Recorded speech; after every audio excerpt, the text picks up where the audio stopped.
Hello সবাইকে, master কথনে এই শীতে আপনাদেরকে স্বাগতম। তো এই শীতে আমরা অনেকে চিন্তা করছি যে আমাদের পরিবার পরিজন বন্ধু বান্ধব নিয়ে, বা সবচেয়ে বড় কথা যারা কিনা এই শীতে বিয়ে করেন তাদেরও অনেক সময় চিন্তা থাকে যে আপনজনকে নিয়ে একটু কোথাও ঘুরতে যাওয়ার। তো আমরা কমন যে জায়গাগুলোতে বারে বারে এই যাই, কক্সবাজার, সেন্ট মার্টিন, সাজেক, সুন্দরবন, কি পার্বত্য চট্টগ্রাম অঞ্চলগুলোতে। তো এর বাইরেও কিন্তু মনোরম পরিবেশে কিছু জায়গা আছে যা কিন্তু আমাদেরকে জন্য খুবই আন্ডাররেটেড আছে। আমাদের অনেকে যায়, বাংলাদেশের মানুষ সৌন্দর্য পিয়াসুরা, কিন্তু ওই পরিমাণ যাওয়া হয় না। তো আমি সেই ৩টা জায়গার কথা আজকে আপনাদেরকে আমি জানাবো, যে ৩টা জায়গায় আসলে আপনারা অত্যন্ত মনোরম পরিবেশে কিছুটা সময় কাটিয়ে আসতে পারবেন।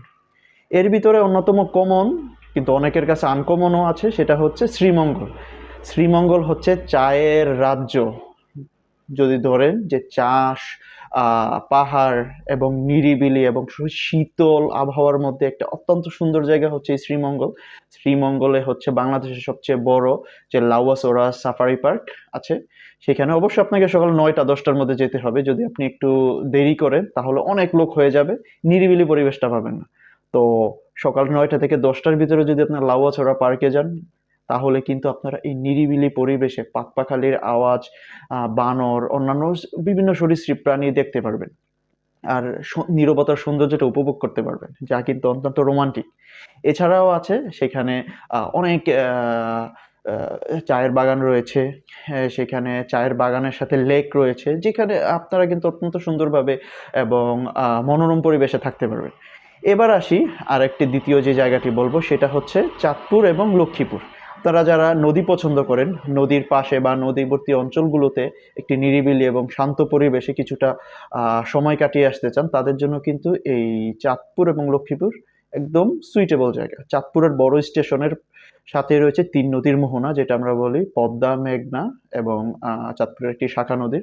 তো এখানে কিন্তু আপনারা মাছও খেতে পারবেন, ইলিশ মাছ।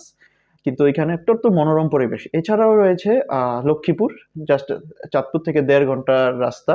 সেই লক্ষ্মীপুরে কিন্তু চর আলেকজান্ডার রয়েছে এবং আরো কিছু মেঘনা নদীর তীরবর্তী জায়গা রয়েছে, যেখানে কিন্তু আপনারা গেলে মানে পুরো একটা সমুদ্রের মতো ফিল পাবেন এবং অত্যন্ত নিরিবিলি, বেশি মানুষ নাই। যাতে সাধারণত ছুটির দিনগুলোতে কক্সবাজারে দেখবেন মানুষের হাঁটার জায়গা থাকে না, কিন্তু ওই জায়গাগুলো কিন্তু অত্যন্ত নিরিবিলি এবং সুন্দর।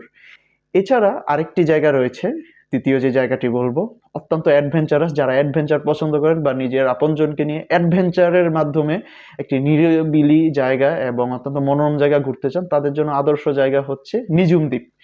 নিঝুম দ্বীপে যেতে হলে আপনাকে অবশ্যই ট্রলারে করে ৩-৪ ঘন্টা যাবত আপনাকে ট্রলারে চলতে হবে এবং এইভাবে আপনাকে হাতিয়া থেকে নিঝুম দ্বীপে যেতে হবে। চাঁদপুর থেকেও হাতিয়া হয়ে নিঝুম দ্বীপ আসা যায়, বা পটুয়াখালী থেকেও আসা যায়। তো এই নিঝুম দ্বীপে কিন্তু ২২,০০০ হরিণ রয়েছে এবং অত্যন্ত সুন্দর মনোরম একটি পরিবেশ।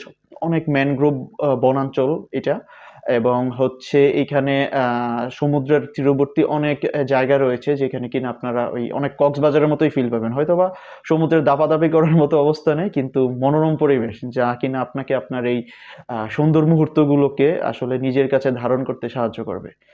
তো আশা করি এই ৩টা জায়গাতেও আপনারা যাবেন, অন্যান্য জায়গার মতো আমাদের বাংলাদেশকে উপভোগ করবেন। জি, ধন্যবাদ পাশে থাকার জন্য। অবশ্যই ভালো লাগলে লাইক করবেন, কমেন্ট করবেন, অবশ্যই সাবস্ক্রাইব করবেন।